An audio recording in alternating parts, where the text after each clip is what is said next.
Hello everyone and welcome to the US Session Brief. We're on Thursday the 11th of August 2022.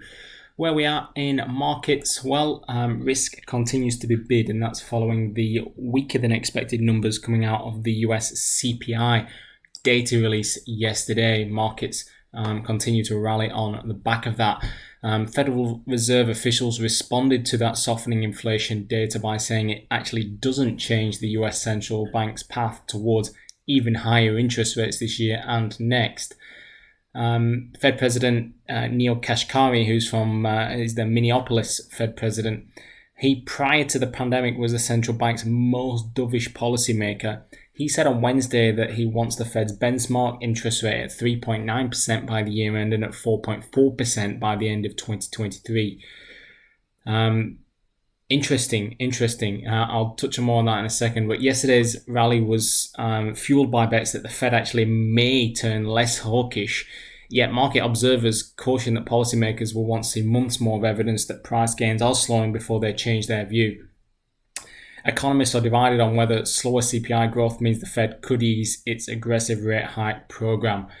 So again, I find it interesting that markets are rallying so significantly on all of this. I think it's a lot of rubbish, to be honest. I think it's just now looking for any reason to rally. This is not a dovish Fed pivot or anything like that. This is the Fed still being hawkish. This is still very, very high, hot inflation at 8.4% year on year. Yes, it's slowed down a touch. Yes, it was a softer number. But I'm still not buying the overall trend to the upside, although from a technical perspective, we have now broken that 4200 handle, which I was saying how important that was, because that was the last significant lower high in the overall trend lower. And after that big move up yesterday, we've gone from 41 to 4230, so 130 points now since this point yesterday. And it looks like that 42 handle may well hold. If we continue around here and we hold here, next area will be that 43. You can see there, 43, that double top there from back in April of this year.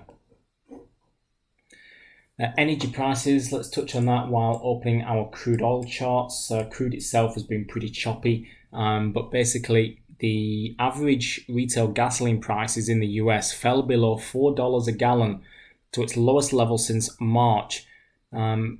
That may suggest some solace for consumers. The outlook isn't all that great. The wholesale cost of gasoline in New York surged by more than 40% against futures after regional supplies sank to its lowest level in a decade.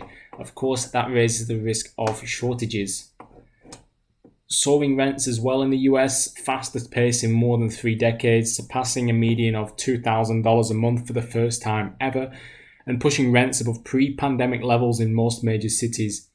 Increases are particularly steep in metropolitan areas and saw large influxes of new residents during the pandemic, but the rental market is sparing almost nowhere and no one. So where are we at today? We've got oil, which, like I said, relatively choppy in recent times, albeit we've just had a breakout over the past few hours of trading. And now oil needs to break through this 93.75, 94 area that it's just testing now. So basically that's that current weekly high. So if it gets through that, we can start making moves back up towards the 100 handle. If not, a move back down into 92 and below could be on the cards. The dollar has been weakening on the back of the Fed report yesterday. Of course, markets seem to be pricing in a more dovish Fed. Again, I'm not using the word dovish. I don't agree with that whatsoever. But you can see here the dollar yen now just ticking lower, and we can see it just threatening to take out yesterday's low for a move down to 131.25. That could be on the cards if this low goes. You've had the typical retrace back into a support level that turned resistance, big rejection at 135.32. This is a level we've had on our charts, by the way, guys, for some time. So if you've been following along, you might have taken a nice reversal around there. Anyway, now here we are, 131.25. That was some resistance earlier on in the year. That could be a target from here for the dollar yen. S&P continues to tick higher. Where we are on gold? Gold did spike higher on the back of the US CPI yesterday, but it was relatively short-lived, got quite quickly faded back down into 1735, and you can see this handle at 1735 once again becoming quite key within this move. Just using it as a springboard over the past day of trading for a little bounce off there, so another 10 points off the 1785 handle. And that looks like could continue to move higher from here, or at least if it holds 1785, it can continue to move higher, and 1800 and then 1830 can be the next targets from here for gold. That's basically a wrap for today. We've got weekly jobless claims data out. Have we got anything else? I think that's pretty much it. Yeah, pretty much it. So I'll leave it there. Until next time, all the best for your trading, and bye for now.